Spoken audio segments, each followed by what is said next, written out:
and welcome to my workspace. Today I thought that I would give you a long overdue tour of my craft room and my studio and basically the place where I get all of my work done. When we moved into this house last year, I was so excited to have my own space where I could keep all of my craft supplies, work on all of my projects, and just leave things out on my table and come back to them exactly the way that I had found them. It's not something that I've always had, but it's definitely something that helps me to be more productive. Having this space has been amazing and I really love it. Ever since we moved into this house, I've been really super busy, so I just finally got it to look the way I want it to. There are definitely a few more things that I still want to do in here, and I guess I'll update you about those in the future, but I'm excited to give you a tour of what it looks like now. First, before I get started, it does not always look this clean. I tend to work best in a mess because I can see everything that I have, and yeah, that's just me. But honestly, one of the reasons why I haven't shown you this whole space yet is because it was really messy, and I wanted to wait to clean it before I put it on the internet. So you might recognize this space as where I shoot most of my videos.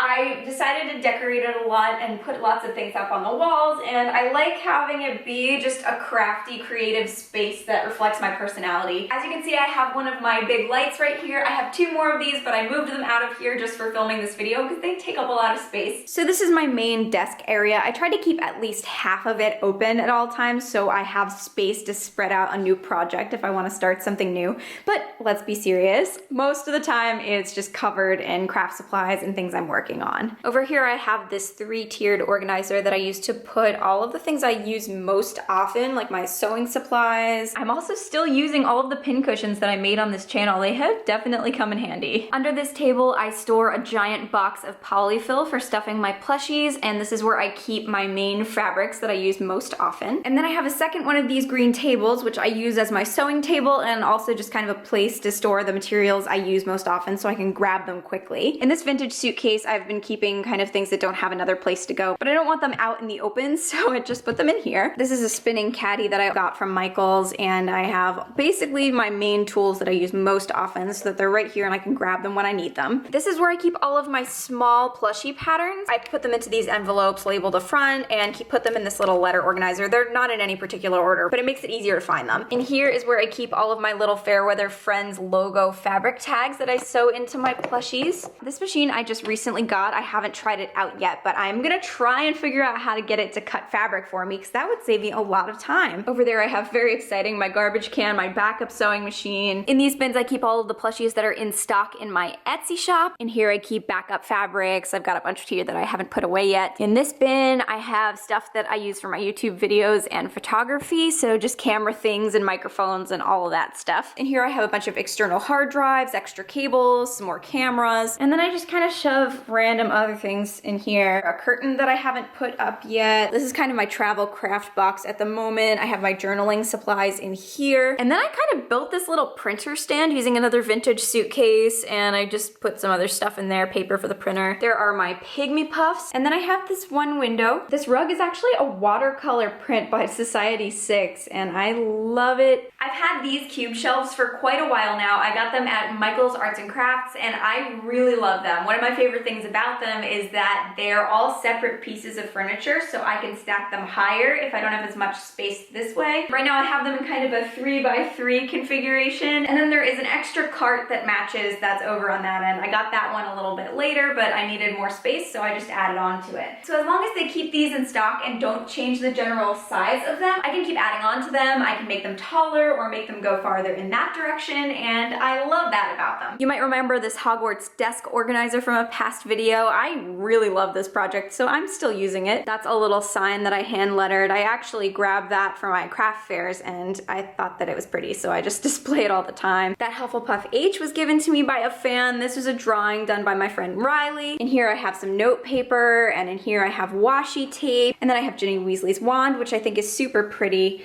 This has guitar picks in it. And then I made this jar organizer on the HGTV HANDMADE channel, and I just kind of keep small things in that. that. I made these little Pokemon perler beads with my nephew. He's really into making things with perler beads, and I thought it would be really fun to look up some designs online. And he was really excited to actually have a grown-up who wanted to make art with him, so that was pretty fun. So then, in case you're curious, I wanted to quickly go through all of my different cube shelves and show you how I have them organized. So these shelves are where I keep my cardstock and my paper, and that makes it easy for me to see them. They're not super organized, at least down here, but I don't really have that much paper compared to some people I've seen, so I can pretty much find things pretty quickly, even though they aren't like color-coded or anything like that. In two of these little cube shelves, I have all of my crafty books, and these are filled with projects and business tips and all sorts of things like that. Fun story about this book, Crafty Superstar. I was at an after party for Creativation in Phoenix earlier this year, and I was talking to the girl next to me, and she turned out to be the author of this book, Grace, and she was really nice, and I had a fun time talking to her. But what are the odds that I'd be sitting next to the author of something that's been on my shelf for years at an event where I didn't really know anybody? So that was pretty cool. In this shelf, I have a bunch of these little locking canisters with a bunch of little things in them. There are like rubber bands back there and buttons and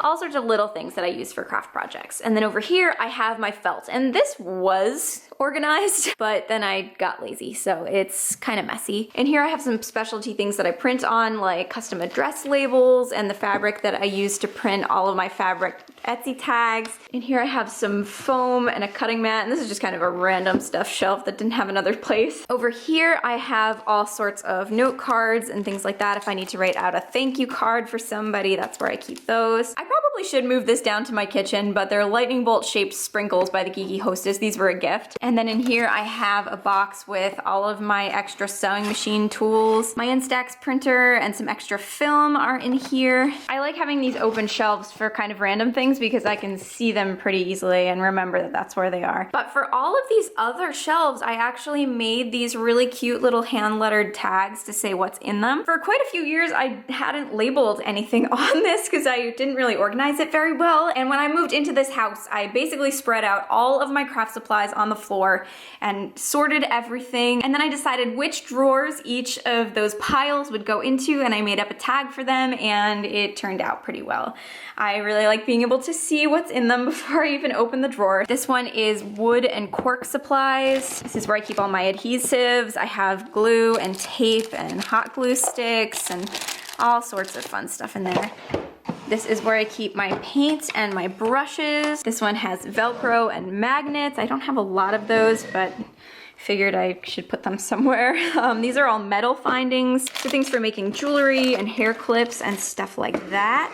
These are all pins and clips, so mostly like office supply type stuff. And here I have a bunch of Project Life scrapbooking kits, which I have not started yet, but I bought them so that I could scrapbook for my son. And eventually I'll get to it. I love all of these kits. I just haven't had a chance to use them yet. In here I have more jewelry making supplies. This is mostly the stuff that I use for my jewelry line on Etsy. That way I have it separated out and I know exactly where to go to find all those pieces. These don't have labels, but this one has a bunch of ribbons and twine and other kinds of string. This one has random jewelry packaging that I've collected or received as gifts, and I just keep them in here because you never know when you'll need extra jewelry packaging. This is my embroidery and sewing drawer, and in here I have most of my embroidery floss. I was very happy once I finally had the chance to wind up all my embroidery and color code it, because now it's so much easier to find everything. I still have a few in here that I haven't organized or that are out of the packaging, but I'll get to them eventually. And then I have some extra little bits of fabric that I could fit in here. This little bag has some tapestry needles in it. This is kind of a mess, but at least I know where I can go to find stuff to do with embroidery and sewing. These two are some of my favorite knitting, crochet, and yarn products. I actually have a lot more in my basement downstairs, but I don't do that as often as I used to, so I just keep my favorites in here. In the cart, I keep random pencils, colored pencils, things I haven't opened yet, whatever I want to throw in there. In here, I've put kind of some bigger stuff like my iron, my hot glue gun, some really big paper punches, and there are some other things back there as well, but that makes it easy to grab them because they're a little too big to be in a drawer. So in this drawer is where I keep all of my paper punches. These are really fun. I have a bunch of different shapes. I have some regular hole punches in here too, but mostly it's just fun ones that I thought would work well for different paper projects like making cards and things like that. And then in here, I have a bunch of my polymer clay stuff, and I haven't done a whole lot of work in polymer clay yet. Eventually, I hope that I have a chance to make some polymer clay stuff because it looks like a lot of fun. On the side, there is a ribbon dispenser, which isn't totally full. I keep pulling things out of it and not putting them back.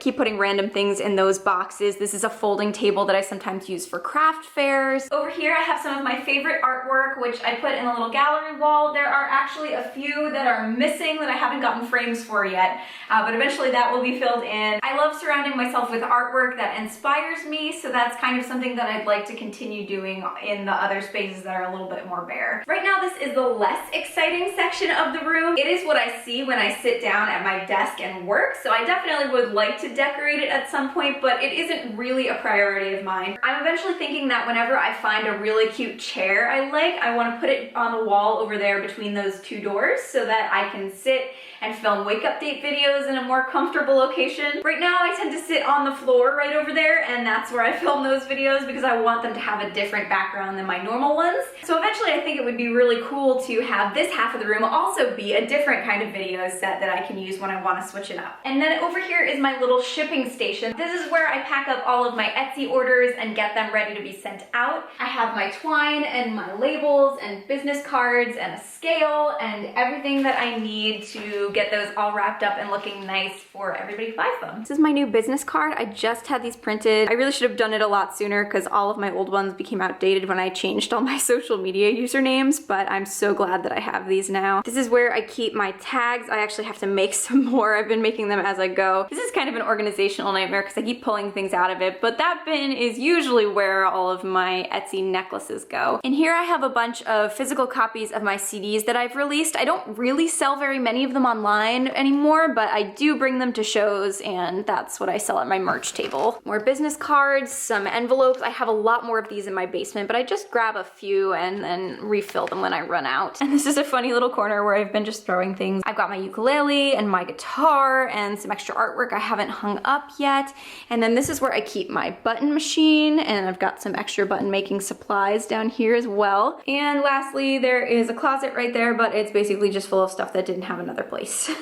I do think the ceiling in here is pretty cool. It's all swirly and it has this angled part where the roof is, and I think it makes this corner pretty cozy. That's why I chose to make this my primary filming location. So that is my in-home office. I hope that you enjoyed this tour. I know that I definitely get excited to see other people's workspaces, especially when I'm looking to decorate more of it to get ideas. I love looking for inspiration online for things like this. I've had a lovely time showing you around today, and I hope you're doing well. Thanks for watching, and I'll see you soon.